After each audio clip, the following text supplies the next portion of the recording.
Ça va? lan moo ne la. Dara. Tu sais que je ne suis pas doué avec les mots. Mais avec toi, j'ai appris à parler avec le cœur. Fatima bi ma ñëpp wonee ginnaaw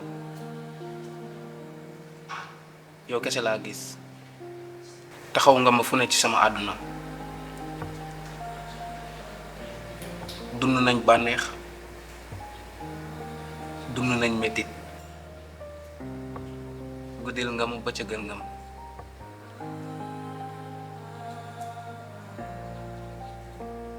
tey jii mën naa fëgg sama dënn wax ni je ne veux plus avancer sans toi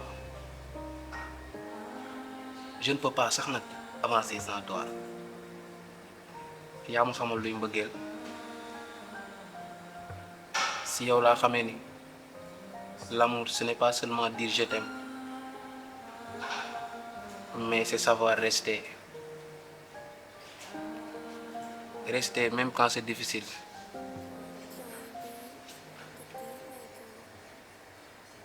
tey jii Fatima bëggoon ñu firndeel suñu mbëggeel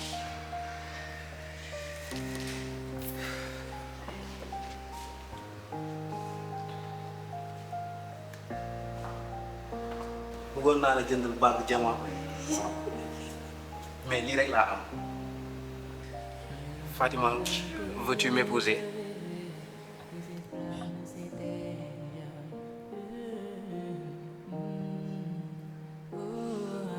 Non.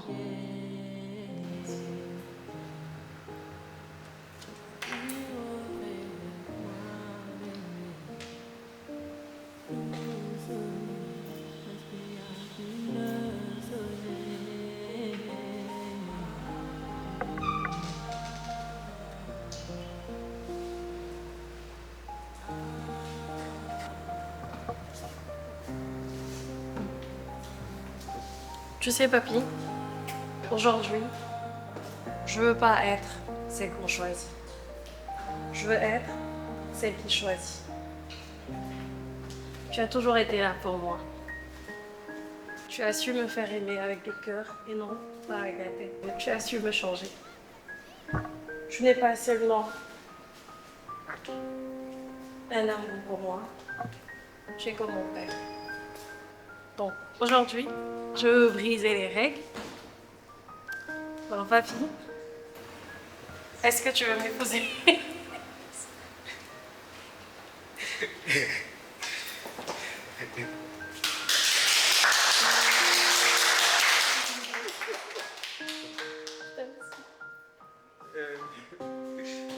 gars yi tàccuwaat leen